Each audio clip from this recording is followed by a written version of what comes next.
Bonsoir et bienvenue dans cette nouvelle édition de la semaine sur Kalangou de ce samedi 31 janvier 2026.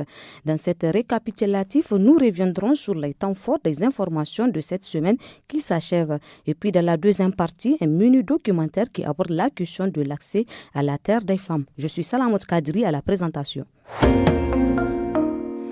Bonsoir à tous. Nous ouvrons la semaine sur Kalangou avec la visite du président de la République du Niger, le général d'armée Abdourahmane Tchani, qui s'est rendu jeudi en fin de matinée à l'aéroport international Diora Hamani, qui a été la cible d'hommes armés dans la nuit du 28 au 29 janvier.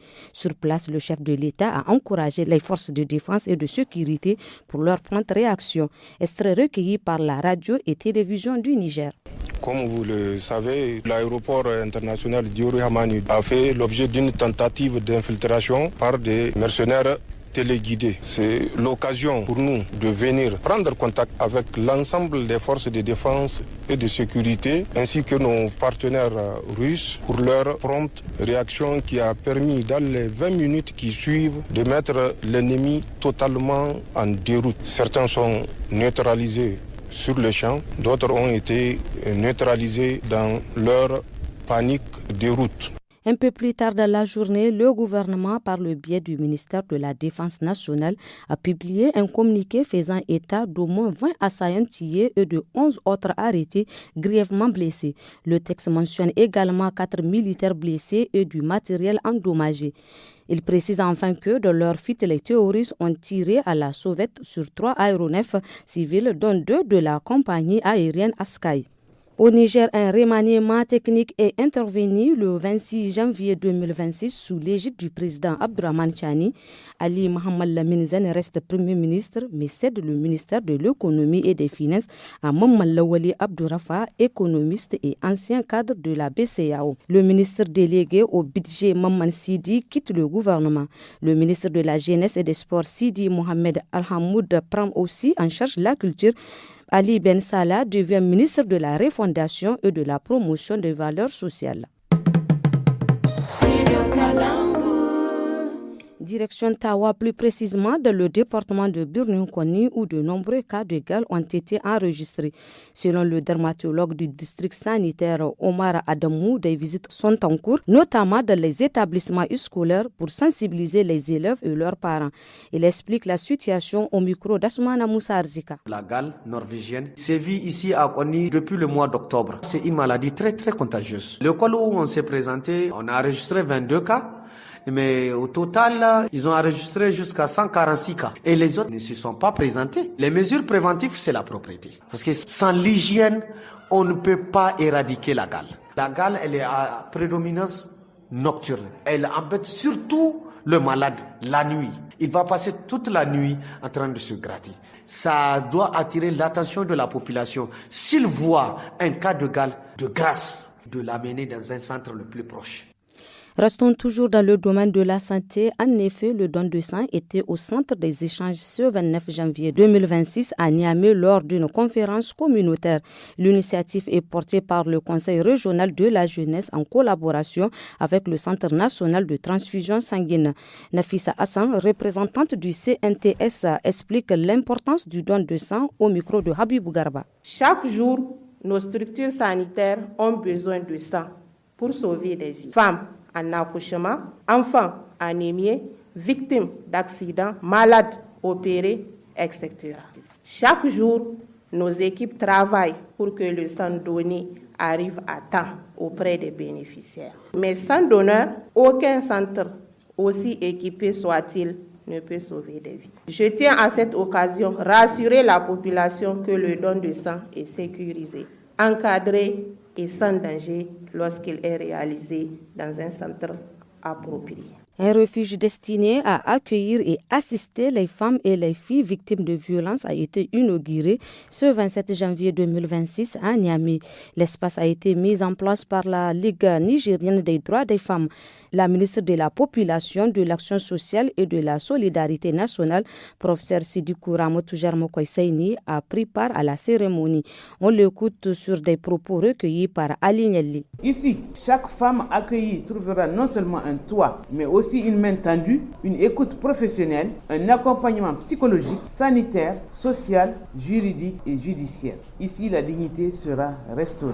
La violence contre les femmes n'est pas une affaire privée. Nous la combattrons avec fermeté. Notre ministère veillera en collaboration avec les autres ministères concernés à l'ouverture de nouveaux centres d'accueil dans les régions, veillera à la formation des acteurs de première ligne, à la sensibilisation continue des communautés. Une opération de vente de riz du Niger subventionnée est lancée ce 28 janvier au palais du 29 juillet à Niamey. Elle se déroulera jusqu'au 6 février. Plus de 3000 tonnes de riz sont exposées. Selon Mme Silman Saratou, responsable de la cellule communication de l'ONAHA, chaque personne peut acheter au maximum 3 voire 4 sacs. On l'écoute. On a organisé cette opération de riz pour aider nos exploitants d'écouler leur production. Maintenant, on achète leur production et avec la subvention du Fonds de solidarité, pour mieux accompagner la population à préparer le mois béni du Ramadan, on a amené presque 300 tonnes de riz, toutes catégories confondues. Il y a le riz 33, il y a le riz 32, il y a le brisure, il y a fine brisure. Et encore, il y a le son pour accompagner les gens dans les histoires de détail. Un incendie s'est déclaré ce 26 janvier de la matinée vers 7h au marché central d'Olé de Zander. L'origine du feu n'est pas encore déterminée d'après le gouverneur de la région, le colonel Mamansani Masallachi, qui parle de plusieurs hangars en tôle détruits. Des propos recueillis par Ali Keita. Il y a eu beaucoup de dégâts, des marchandises. Dieu merci, il n'y a pas eu de perte en vie humaine. Il y a des bouches d'incendie qui sont là, mais malheureusement, ce n'est pas alimenté. Si c'était alimenté, donc toutes ces citernes n'ont pas besoin de sortir pour partir chercher de l'eau. Ça veut dire que le feu aurait dû être maîtrisé très tôt. Là, nous allons attirer l'attention de l'AD du marché parce que les installations anarchiques doivent être totalement interdites. Il faut faciliter la circulation. S'il y a des circonstances comme ça, il faut que le marché soit dégagé pour que naturellement les spécialistes puissent intervenir. Enfin, de la culture de l'actualité de la semaine sur Kalangou, des jeunes touristes nigériens participent à une excursion dans la région d'Agadez lancée le week-end dernier. Pour bon nombre de ces jeunes, c'est une première découverte d'une partie de l'histoire du Niger à travers les sites visités du Frouane à Arlit en passant par les montagnes bleues. Notre correspondant Moussa Maman participe à l'excursion et a recueilli des réactions. Franchement, j'ai jamais pensé que le Nord est aussi vaste que ça. Le Nord regorge plusieurs sites touristiques, plusieurs richesses. J'ai vu beaucoup de choses dont je vois ça à la télé, je vois ça sur les images, mais j'ai jamais pensé que ça existe chez moi. C'est vraiment un trésor qui est vraiment là caché dans la région d'Agadez. Avant, je pensais que dès qu'on parle de la région d'Agadez, c'est le désert. Mais j'ai vu une complexité des climats, une complexité des zones, une complexité des ressources naturelles qui sont là, qu'on a vraiment à découvrir.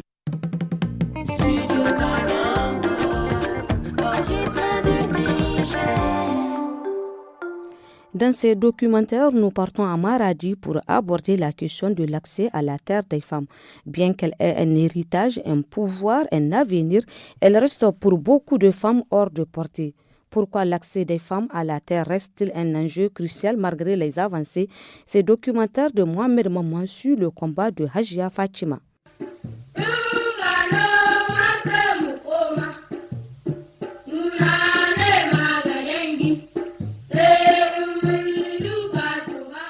Au Niger, la terre est plus qu'un bien. Elle est un héritage, un pouvoir, un avenir. Mais pour beaucoup de femmes, elle reste hors de portée. Pourquoi l'accès des femmes à la terre reste-t-il un enjeu crucial malgré les avancées? Ce documentaire sur le combat d'une femme d'exception, Hajia Fatima.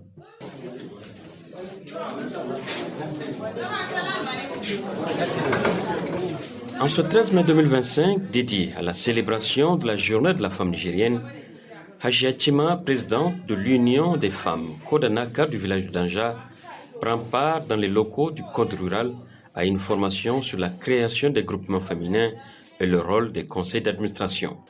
Engagée et dynamique à chaque instant, Hajia Fatima, la soixantaine, est une figure inspirante. Elle est la première et à ce jour la seule femme à avoir dirigé une chambre régionale d'agriculture au Niger, un domaine longtemps considéré comme un bastion masculin. Elle garde encore en mémoire certaines paroles blessantes entendues à ses débuts, mais c'est précisément dans ces épreuves qu'elle a puisé la force et le courage qui la porte aujourd'hui. Devant moi, certains hommes disaient ceci.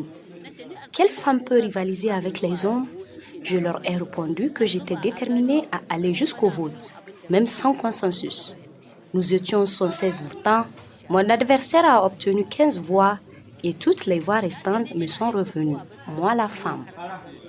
J'ai aussi affirmé que dans le domaine de l'agriculture et de l'élevage, je suis prête à affronter n'importe qui. Car à ce moment-là, je possédais au moins 16 hectares de terres cultivables et plusieurs têtes de bétail. C'est cela mon héritage.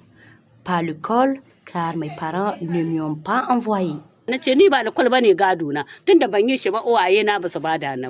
Hadj Hatima s'est intéressé très tôt à l'agriculture, une passion précoce qui l'a poussé à se battre pour obtenir sa part légitime d'héritage foncier au cours d'une réunion de famille. Nous avons demandé à ce que les champs soient partagés afin que nous recevions notre part d'héritage, car nous sommes bel et bien présentes pour revendiquer les terres laissées par nos parents. Ainsi, le partage a eu lieu et j'ai reçu la part qui me revenait des 2 champs de ma mère. Malgré l'absence de nos 2 sœurs, nous avons procédé à un partage honnête. Chacune d'entre nous a obtenu 2 hectares et demi. Depuis ce jour, Hadj Hatima se bat pour que les autres femmes de Danja puissent elles aussi bénéficier de leur droit légitime à l'héritage foncier. Le centre de Danja vibre au rythme de conversation et du va-et-vient des véhicules traversés par la seule route menant vers le Nigeria. C'est au bord de cette route animée que je rencontre Mohamed Sani, un homme fermement opposé à l'idée d'accorder aux femmes leur part d'héritage foncier. À mon avis, cela ne sert à rien de donner un champ à une femme, car au final, elle finira par le vendre, privant ainsi son frère de cette terre. Aujourd'hui, même les hommes peinent à entretenir leurs parcelles. Il faudrait mieux, selon moi, laisser le champ à l'homme et prendre en charge la sœur. Ce serait plus avantageux pour tout le monde.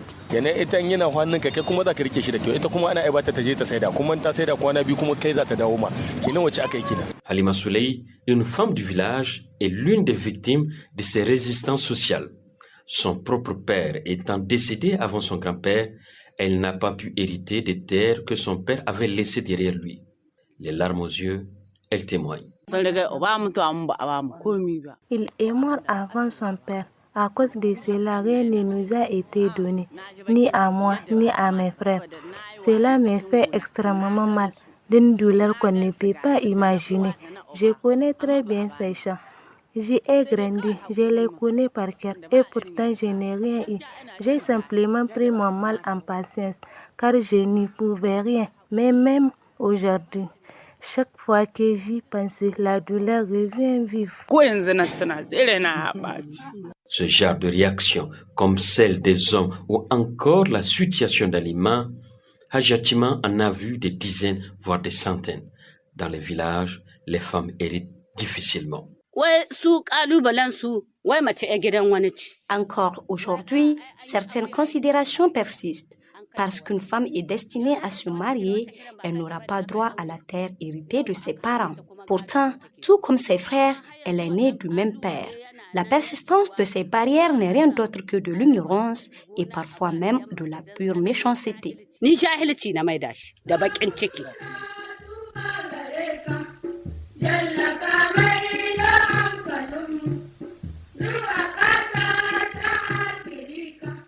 Yanzu kuna da wannan lokacin ko kuna da wannan zuciya? En ce 20 mai 2025, Hadj Hatima organise une nouvelle séance de sensibilisation sous le hangar de l'Union des femmes Kodanaka. À l'ordre du jour, se battre pour obtenir les terres qui reviennent de droit aux femmes. Face à son auditoire attentif, elle prend la parole en ces termes. Vous voyez bien qu'aujourd'hui, 2 choses sont devenues essentielles, avoir une maison et un champ. Sans cela, la vie est très difficile. Si tu n'as rien, tu risques d'être chassé et contrainte d'aller vivre chez ton fils. Mais si tu as ta propre maison et que lui a la sienne, chacun est tranquille. Nous vivons une époque où il faut revendiquer son droit à la terre et au logement. Posséder quelque chose à soi, c'est ce qu'il y a de mieux. Que le partage de l'héritage se fasse dans le calme et que chacun y trouve ce qui lui revient.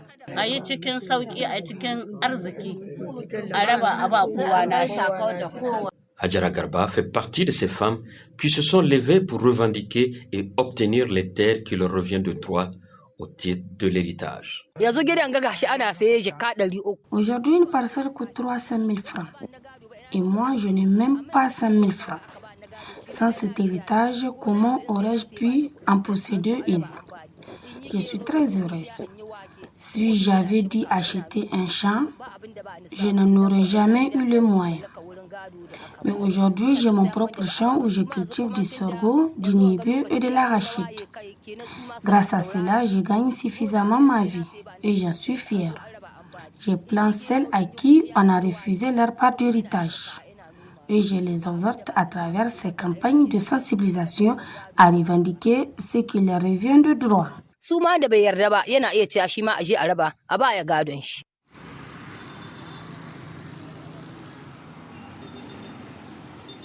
alaikum. Mai gari yana gida. Ina gida. To madalla mai gari. Hajiya ce. Ni kauce mai gari. À peine la rencontre avec les femmes terminée, alors que le soleil est à son zénith, Hajatima se rend chez le chef, déterminé à solliciter son appui pour la protection des droits des femmes. Ne vous lassez pas de moi, car en tant que leader des femmes, je reste pleinement engagée pour la défense de nos droits. Je vous demande de continuer à nous soutenir, car le rôle du chef est incontournable. Rien ne peut se faire sans vous. Je ne doute pas un seul instant de votre volonté de nous accompagner. Permettez-moi aussi de vous rappeler qu'à ce jour, les barrières à l'accès des femmes à la terre persistent encore. To shine nake so in zo in ƙara shaida maka da cewa har yanzu a cikin karkara dai akwai sauran zomo kaba. A kama kuma a daure ga kama mama da ake yi. Le combat pour la terre ne se résume pas à une simple question de loi. C'est une bataille culturelle, sociale et politique. Conscient de mener un combat juste et noble, Hajatima ne s'est jamais découragé, même face à une adversité tenace. Je dis toujours à mon entourage que je suis engagée à défendre les droits, aussi bien des hommes que des femmes. Je peux montrer aux hommes quels sont leurs droits, mais c'est à eux de se battre. En revanche, pour les femmes, je m'investis à 100%, car je ne me décourage jamais. Quand je décide de faire quelque chose avec l'aide de Dieu, je suis convaincue que j'y arriverai. Ici et là, les lignes bougent, lentement, mais grâce à des femmes comme Hajatima, les graines du changement ont commencé à semer, selon Haru Bahago, chef du village de Danja. Hajia, je t'annonce une bonne nouvelle. Aujourd'hui à Danja, plus personne n'ose écarter les femmes de l'héritage foncier. Tout se fait désormais dans le respect des principes religieux. Et nous sensibilisons les leaders religieux sous l'égide du chef de canton à ne jamais procéder à un partage en excluant les femmes.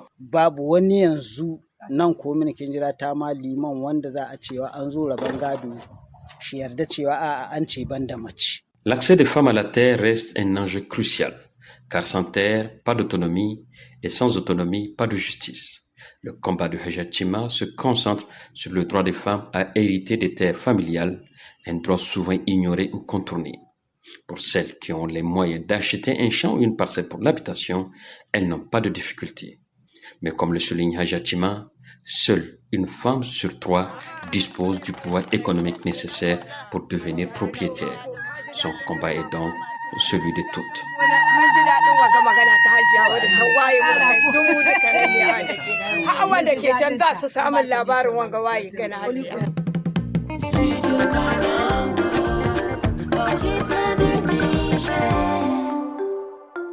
Fidèles auditeurs, c'est la fin de cette rétrospective hebdomadaire de l'actualité.